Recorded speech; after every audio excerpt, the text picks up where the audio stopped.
നമസ്കാരം, മെട്രോ മാറ്റിനിയിലേക്ക് സ്വാഗതം. മലയാള സിനിമയിലെ മിന്നും താരമാണ് മമത മോഹൻദാസ്. ഓൺ സ്ക്രീനിൽ ശക്തമായ നായികാവേഷങ്ങളാണ് മമത എന്നും അവതരിപ്പിച്ചിട്ടുള്ളത്. കോമഡിയും നന്നായി ചെയ്യാനാകുമെന്ന് മമത കാണിച്ചു തന്നിട്ടുണ്ട്. ഓൺ സ്ക്രീനിൽ എന്നതുപോലെ തന്നെ ഓഫ് സ്ക്രീനിലും നായികയാണ് മമത.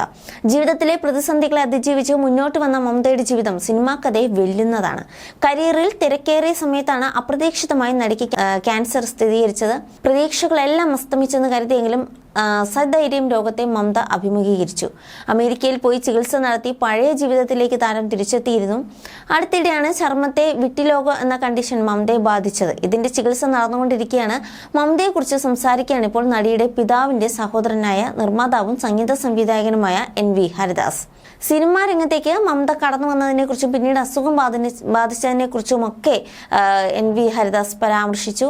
മയൂഹത്തിന് ശേഷം 2-3 പടത്തിൽ അഭിനയിച്ചു. അതിനുശേഷം അഭിനയിക്കേണ്ടെന്ന് തീരുമാനിച്ചപ്പോഴാണ് മമ്മൂട്ടി നേരിട്ട് ബെസ്റ്റ് കണ്ടക്ടർ എന്ന സിനിമയ്ക്ക് വിളിക്കുന്നത്. മമ്മൂട്ടിയുടെ പടം ചെയ്തു. പിന്നെ മോഹൻലാൽ വിളിച്ചു. മോഹൻലാലിന്റെ ഭാര്യയുടെ സഹോദരൻ വിവാഹം ചെയ്തിരിക്കുന്നത് ഞങ്ങളുടെ ബന്ധുവാണ്. അവർ മുഖാന്തരം ബന്ധമുള്ളതിനാൽ മോഹൻലാൽ വിളിച്ചിട്ടും പോയില്ലെങ്കിൽ അതൊരു ധിക്കാരമെന്ന് കരുതി.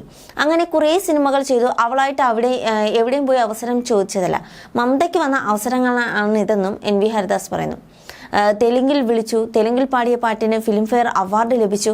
ഇപ്പോൾ കൂടുതലായി സിനിമയിൽ വർക്ക് ചെയ്യാൻ പറ്റുന്നില്ല. അവൾ ഉദ്ദേശിക്കുന്ന പെണ്ണൊന്നുമല്ല. വളരെ ബോൾഡാണ്, ക്വാളിഫൈഡ് ആണ്. നമ്മൾ അങ്ങോട്ടൊന്നും പറയേണ്ട ആവശ്യമില്ല. അസുഖത്തെ സധൈര്യം മമത നേരിട്ടെന്നും ഇദ്ദേഹം പറയുകയാണ്.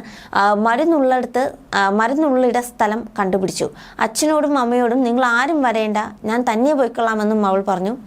അസുഖം വന്നപ്പോൾ എന്നെ ഫോൺ ചെയ്തു അത്യാവശ്യമായി വരണമെന്ന് പറഞ്ഞു. ഞാനും ഭാര്യയും ആശുപത്രിയിൽ പോയി. കണ്ട ഉടനെ തരിച്ചു നിന്നു. താങ്ങാൻ പറ്റില്ലല്ലോ, ഒറ്റ കുട്ടിയാണ്. ട്രീറ്റ്മെന്റ് എടുക്കാതെ രക്ഷയില്ല. പല സ്ഥലങ്ങളിൽ ചികിത്സിച്ചു, എന്നിട്ട് മുഴുവനായി വിട്ടുപോയില്ല. പിന്നെയാണ് അമേരിക്കയിൽ പോയത്. ഇപ്പോഴും ഇഞ്ചക്ഷൻ എടുക്കുന്നുണ്ട്, ഇപ്പോഴും അഭിനയിക്കുന്നുമുണ്ട്. പക്ഷേ റെഗുലറായി ചെയ്യാൻ പറ്റില്ല.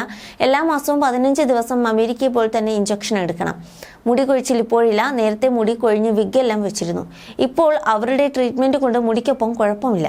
കയ്യിൽ ചെറിയൊരു കളർ മാറ്റമുണ്ട്. അതിന് ചികിത്സ എടുത്തുകൊണ്ടിരിക്കുകയാണ്. തുടരെയുള്ള ചികിത്സയാൽ ഇപ്പോൾ ചെറിയ മാനസിക വിഷമം മമതയ്ക്കുണ്ടെന്നും NV ഹരിദാസ് പറയുന്നു. ദൈവാനുഗ്രഹം കൊണ്ട് അതും മാറുമെന്ന് പ്രതീക്ഷിക്കുന്നുവെന്നും NV ഹരിദാസ് വ്യക്തമാക്കി. You're watching me on metromatney.com. metromatney.com. metromatney.com. Subscribe for more videos. Subscribe for more videos. Subscribe here for more videos. Subscribe now. Thank you.